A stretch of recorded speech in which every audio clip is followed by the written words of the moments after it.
Dear students, आज आप लोग नरेशन के सेंटेंस सेक्शन में उसका लास्ट पार्ट सुन रहे हो, पढ़ रहे हो, समझ रहे हो। जैसा आपको पता है कि अभी तक हम लोगों ने डिक्लेरेटिव, इंट्रोगेटिव, इंपेरेटिव, ऑप्टेटिव और आखिरी में हम लोग आज एक्सक्लामेटरी को सीखेंगे।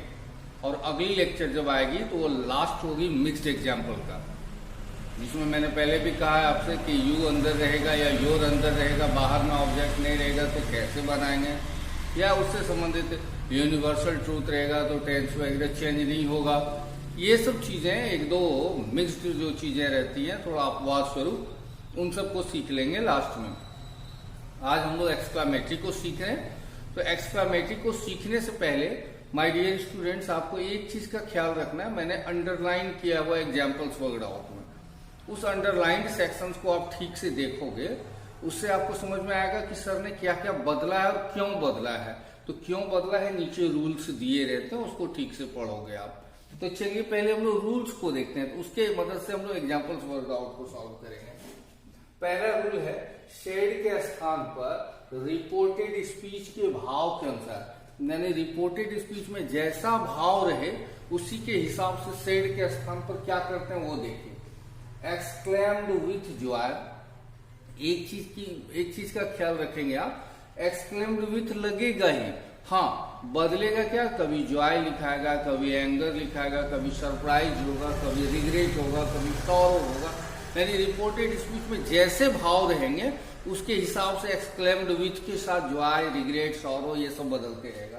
तो exclaimed with Joy, exclaimed with Joy कब लगाओगे, जब रिपोर्टेड स्पीच में भाव किसका रहे, खुशी का।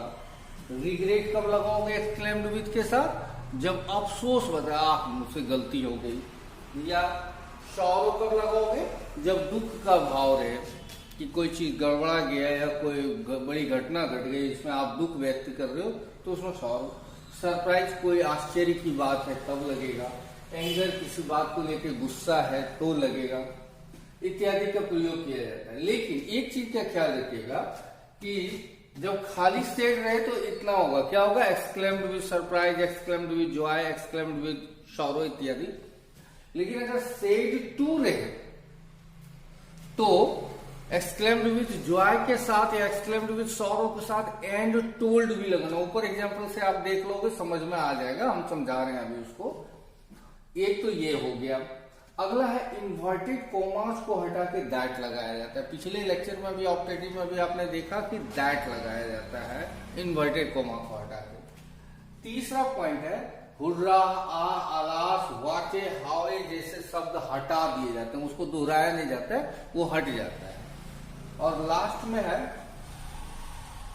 सॉरी चौथा नंबर है, वाटे या हावे या एन भी हो सकता है। तो वाट एन, वाट ए या वाट एन, हाउ ए या हाउ एन के स्थान पर अगर किसी निर्जीव वस्तु, चिड़िया, जानवर स्थान लगा हो, स्थान यानी पटना, दिल्ली ये या कोई जगह का ये हो, तो वैसे केस में वाटे या हावे के स्थान पर इट वाज ए वेरी का प्रयोग करेंगे। यानी अगर वाटे के बाद कोई निर्जीव वस्तु हो, कोई चिड़िया हो, कोई जानवर हो, ये सब हो, तो वैसे कंडीशन में वाटे हटाइए, हावे हटाइए और उसके जगह इट वाज ए वेरी का प्रयोग। और सजीव रहेगा तो कैसे बनेगा, वो एग्जाम्पल से आपको मैं समझा रहा हूं। और अंतिम बात है, विस्मयादिबोधक एक्सक्लेमेटरी मार्क्स जो होते हैं, विस्मयादिबोधक चिन्ह को हटा के पूर्ण विराम, फुल स्टॉप का चिन्ह देना। अब हम लोग एग्जाम्पल से समझते हैं। They said, hurrah, we have defeated them. क्या हिंदी हुई, उन लोगों ने कहा वाह हम लोगों ने उन्हें डिफीट कर दिया, यानी हरा दिया। तो जब कोई भी आदमी ये कहे वाह हम लोगों ने उसको हरा दिया है या उनको हरा दिया है, तो इसका अर्थ क्या है, किस चीज का भाव देता है, खुशी का भाव देता है। जब आप किसी को हरा देते हो तो इसमें अंदर से कैसा महसूस होता है, खुशी का। तो they exclaimed with joy, said को देखिए हटाया और उसके स्थान पर क्या लगा, they exclaimed with joy. Inverted comma हटा के क्या लगाया, दैट। कुछ देर पहले ही पॉइंट से ही आपने रूल में आप देखोगे एक बार फिर से पॉइंट को, तो पॉइंट में भी ये बात लिखा है कि हुर्रा हो, आलास हो, आ हो या वाट वगैरह है, ये सब हट जाता है। तो हुर्रा को हटाए तो अंदर क्या बचा, we have defeated them.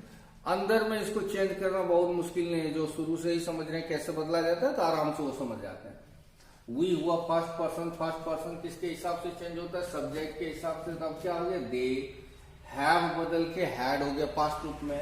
Defeated. Last में क्या था? देम। देम आपको पता है थर्ड पर्सन है, वो चेंज नहीं होगा तो देम का देम लिखा गया। अगला देखते हैं। She said to me ah I lost your pen. उसने मुझसे कहा ah I lost your pen, आह मैंने तुम्हारी कलम खो दी। तो जब आपकी कलम मैं खो दूं या आपकी कलम कोई और खो दे तो वो क्या दांत निकाल करके हंस करके आपसे ऐसी बात करेगा? ऐसा तो होगा ही नहीं। तब तो आपको भी नाराजगी होगी और वो बेहद बेशर्म व्यक्ति होगा जो ऐसा करेगा। लोग को अफसोस होता है जब आप दूसरे की चीजें खो देते हो या तोड़ देते हो। तो she exclaimed with regret. Regret की हिंदी होती है खेद या अफसोस। उसने अफसोस से एक्सक्लेम मतलब होता है व्यक्त करना, उसने अफसोस से व्यक्त किया। और अभी आपको एक रूल में बताया था कि अगर सेड रहे तो खाली एक्सक्लेम्ड विद जॉय या रिग्रेट होगा, लेकिन सेड टू रहेगा तो एंड टोल्ड मी लगाना होगा। तो she exclaimed with regret and told me. Inverted comma हटा के लगा दिया आपने दैट। आ तो गायब हो जाएगा, वो साफ लिखा है रूल में।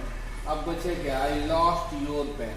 आई कौन पर्सन होता है? First person. First person subject. Subject क्या था? सी। तो अब यहाँ दैट के बाद क्या होगा? आई के जगह पर सी।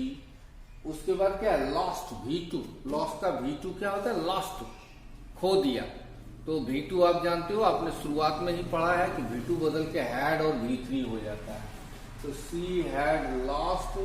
अब योर पेन, योर है सेकेंड पर्सन। सेकेंड पर्सन किसके हिसाब से? ऑब्जेक्ट के हिसाब से। तो मी का रिलेटिव क्या होगा? My pen. तो she had lost my pen. अगला देखो।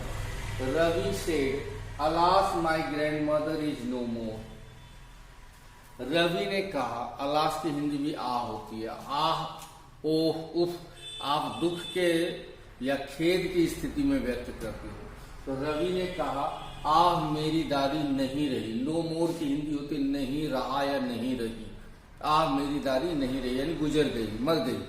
तो ऐसे में क्या करता है लोग? क्या ताली बजाने लगता है? नहीं, अफसोस दुख की बात है। तो रवि एक्सक्लेम्ड विथ सॉरो। देखिए यहाँ खाली सेड था इसलिए exclaimed with sorrow. And told नहीं लगा। एंड टोल्ड मैं बार बार चेता रहा हूँ, समझा रहा हूँ आपको। एंड टोल्ड आप कभी लगाओगे जब सेड टू रहेगा। तो Ravi exclaimed with sorrow. Inverted comma हटाया, दैट लगाया। आपको पता है अलास ये सब हट जाएगा। अलास हट गया, बचा क्या? My grandmother is no more. My हुआ फर्स्ट पर्सन। फर्स्ट पर्सन किसके हिसाब से? सब्जेक्ट के हिसाब से। तो माई का क्या हो गया? रवि के लिए हिज। ग्रैंड मदर, हिज का पास्ट क्या वाज। अगला देखिए। They said what is tall building. यहां आप देखेंगे व्हाट या हाउ की हिंदी होती कितना। कितना यानी क्वेश्चन वाला कितना नहीं, आश्चर्य व्यक्त करने वाला, अफसोस व्यक्त करने वाला, डर व्यक्त करने वाला, ऐसा वाला कितना नहीं करें। कितना महान व्यक्ति, कितनी ऊंची बिल्डिंग। ये जो होता है ना आश्चर्य या अफसोस या ऐसा कुछ या क्या कहते हैं सडन फीलिंग वाली बात होती है। तो they said what a tall building. उन लोगों ने कहा बाप रे बाप कितनी ऊंची इमारत। तो आश्चर्य से कहा। तो they exclaimed with surprise. Inverted comma that. आपको पता है व्हाट ए हाउ के बाद अगर कोई निर्जीव वस्तु है, ये क्या है? Tall building. बिल्डिंग क्या सजीव है या निर्जीव है? निर्जीव है। तो आपको साफ लिखा है रूल में। रूल आप ठीक से देख लीजिएगा कि आपको बताया गया कि व्हाट ए हाउ के बाद अगर निर्जीव है तो व्हाट ए हाउ हटाइए और उसके जगह इट वाज ए वेरी लगाइए। तो they exclaimed with surprise that what a hut a very. अब बचा क्या? Tall building. टॉल बिल्डिंग लिख दिए। His father said to him how idiot you are. उसके पापा ने उससे कहा, इडियट मतलब बेवकूफ होता है, बुद्धू। तो उसके पापा ने उससे कहा तुम कितने बड़े बेवकूफ हो। शाबाशी दी पापा ने, नहीं गुस्से में कहा, कुछ गलत कर दिया होगा, कुछ गड़बड़ कर दिया होगा, इस वजह से पापा ने उसको डांटते हुए ये बात कहा। तो his father exclaimed with anger. गुस्से से कहा, गुस्से से व्यक्त किया। एंड टोल्ड हिम, क्योंकि यहाँ सेड टू था इसलिए हमको ये भी लगाना पड़ा। And told him inverted comma that. How तो हट जाएगा, आपको बार बार कह रहा हूँ, व्हाट हाउ ये सब हट जाता है, बचा क्या? Idiot you are. ऐसा कोई सेंटेंस आपने देखा है? इडियट यू आर नहीं, इसको अरेंज कर लीजिए, सुधार लीजिए।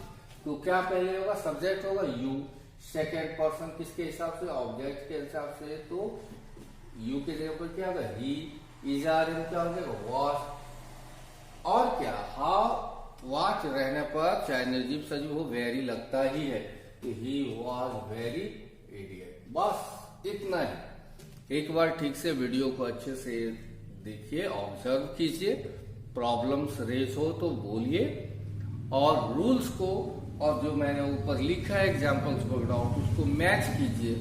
आपकी सारी समस्याएं लगभग खत्म हो जाएगी। आपको किसी के पास जाने की जरूरत नहीं होगी, आपको बातें समझ में अच्छे से आ जाएगी। Thanks all of you for watching my video.